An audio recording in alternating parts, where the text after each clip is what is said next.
धाकड़ खबर, बेखौफसुमा बेबाक अंदाज।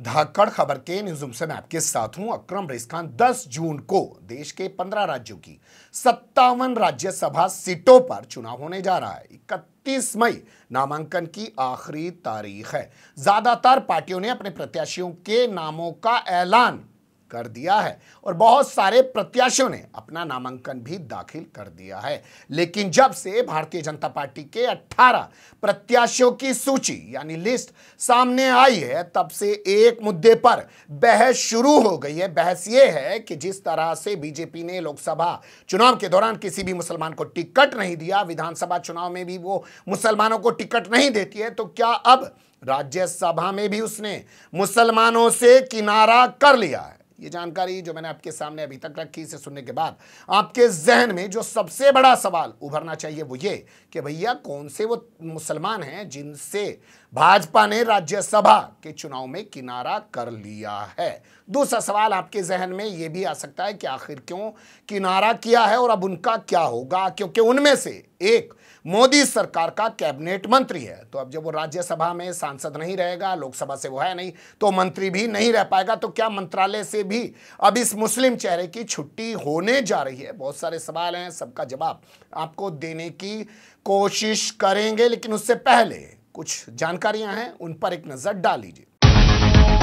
देखिए, जानकारियां कुछ इस प्रकार हैं कि 10 जून को देश के 15 राज्यों की 57 राज्यसभा सीटों पर चुनाव होने जा रहा है। ये चुनाव काफी महत्वपूर्ण माना जा रहा है। जैसा कि आप जानते हैं कि लोकसभा में भारतीय जनता पार्टी के पास अपने दम पर पूर्ण बहुमत है और अड़ोस पड़ोस की जितनी सहयोगी पार्टियां हैं उन्हें मिला के वो 2/3 बहुमत के आसपास पहुंच जाती है और किसी भी कानून को लोकसभा से आसानी से पास करा भी लेती है। मामला फंस जाता है राज्यसभा में, लेकिन अब माना जा रहा है कि इस चुनाव के बाद बीजेपी का अपने दम पर राज्यसभा में भी बहुमत हो जाएगा। फिर वो मन चाहे कानून देश के ऊपर थोप सकती है। वैसे कुछ लोग ये भी कह रहे हैं कि ये चुनाव इसलिए भी महत्वपूर्ण है क्योंकि इसके बाद जुलाई में राष्ट्रपति पद का चुनाव होने जा रहा है, यानी राष्ट्रपति का कार्यकाल समाप्त हो रहा है, नया राष्ट्रपति देश के लिए चुना जाना है। उससे पहले ये राज्यसभा का चुनाव काफी महत्वपूर्ण है।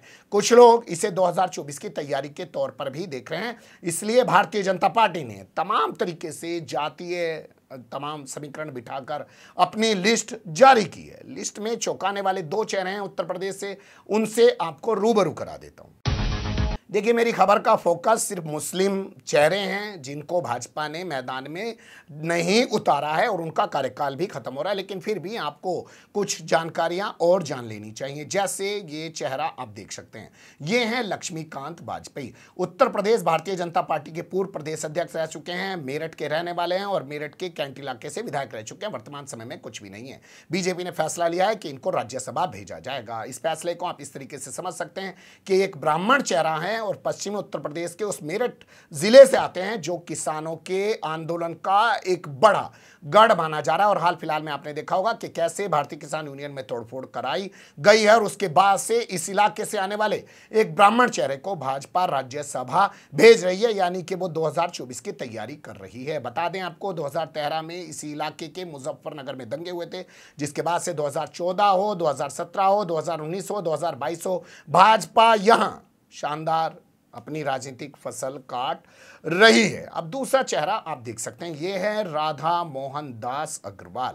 जी हां, नाम फिर से सुन सकते हैं। ये विधायक हुआ करते थे गोरखपुर सदर सीट से, लेकिन जब आदित्यनाथ योगी को चुनाव लड़ाना था तो इनका टिकट काट दिया गया। यानी ये कह सकते हैं कि इन्होंने आदित्यनाथ योगी के लिए अपनी सीट कुर्बान कर दी, तो उसके इनाम स्वरूप राधा मोहन दास अग्रवाल को राज्यसभा भेजा जा रहा है। वैसे आप इनके नाम को गौर से सुनेंगे तो इनके नाम में अग्रवाल है, यानी वैश्य जाति से आते हैं। एक और पश्चिम में ब्राह्मण जाति को साधने की कोशिश की जा रही है और दूसरी ओर इनके नाम के जरिए या इनके जरिए वैश्य जाति को साधने की कोशिश की जा रही है। इनके भाजपा 2024 की पूरी तैयारियों को फोकस करते हुए, जातीय समीकरण बैठाते हुए अपने प्रत्याशियों का ऐलान कर रही है। हालांकि उत्तर प्रदेश से अभी 2 नामों का ऐलान होना बाकी है। वो कौन होंगे कुछ कहा नहीं जा सकता, लेकिन जिन मुसलमानों से किनारा किया गया है उनके बारे में जानकारी ले लीजिए।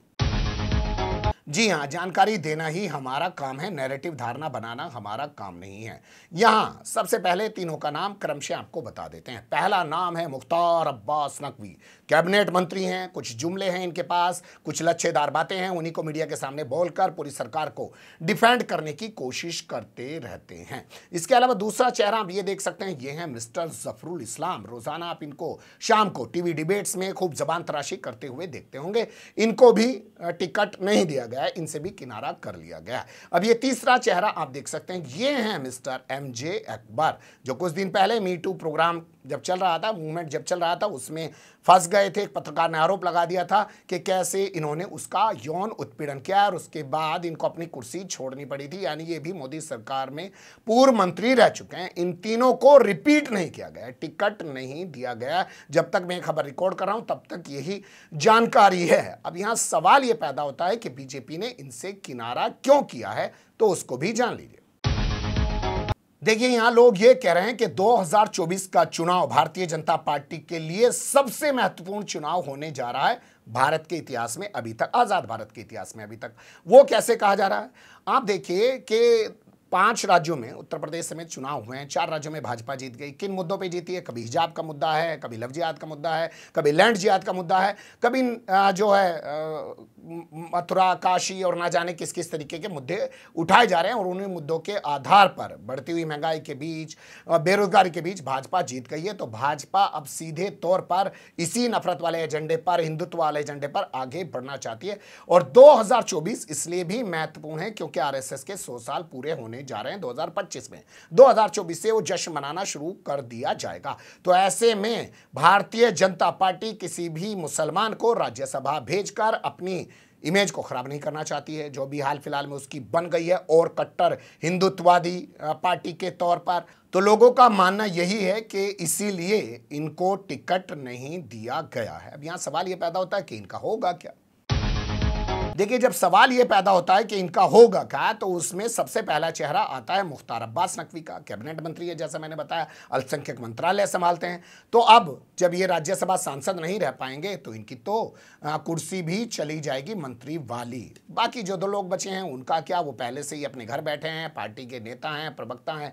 उस तौर पर वो अपनी जबान तराशी मीडिया में जाके कर सकते हैं या उनको कहीं और चिपकाया जा सकता है। लेकिन सबसे ज्यादा मुश्किल होने जा रही है मुख्तार अब्बास नकवी को। ऐसे में लोग कह रहे हैं कि हो क्या सकता है? तो देखिए, जैसा आपकी जानकारी में है कि आजम खान लोकसभा के सांसद हुआ करते थे। 2022 के विधानसभा चुनाव में उन्होंने जीतने के बाद फैसला लिया कि वो अब लोकसभा के सांसद नहीं रहेंगे, यानी वो सीट खाली हो गई। इसी तरीके अखिलेश यादव आजमगढ़ से सांसद हुआ करते थे और उन्होंने भी वहां से सीट छोड़ दी और वो वर्तमान समय में मैनपुरी की करहल सीट से विधायक हैं। दोनों सीटों पर उपचुनाव होना है। लोगों का कहना है कि मुख्तार अब्बास नकवी को रामपुर से भारतीय जनता पार्टी चुनाव लड़ा सकती है। जो उपचुनाव होगा, बाई इलेक्शन होगा, इसलिए इनको राज्यसभा से नहीं लाया जा रहा है। लेकिन कुछ लोगों का कहना है कि वो चुनाव भी इनको नहीं लड़ा जाएगा, इनको सीधे मंत्रालय से बाहर कर दिया जाएगा। इकलौते मुस्लिम चेहरे हैं। इससे पहले आपने देखा होगा कि शाहनवाज हुसैन, जो अटल बिहारी वाजपेयी सरकार के अंदर सबसे युवा मंत्री हुआ करते थे,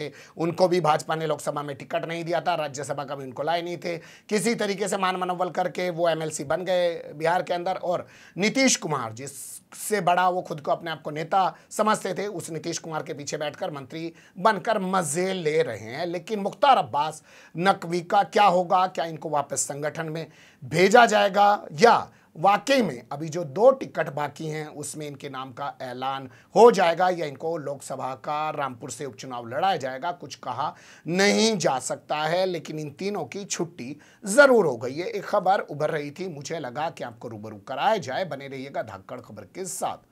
फिलहाल कमेंट्स के रूप में आप लोग अपनी राय दे सकते हैं, खबर को लाइक कर सकते हैं, चैनल को सब्सक्राइब कर सकते हैं और ज़्यादा से ज़्यादा हमारी खबरों को शेयर कर सकते हैं। फिर ऐसे ही किसी सुलगते हुए या उलझते मुद्दे लेकर मैं आपके सामने हूँगा हाजिर। फिलहाल अभी मुझे दें इजाज़त।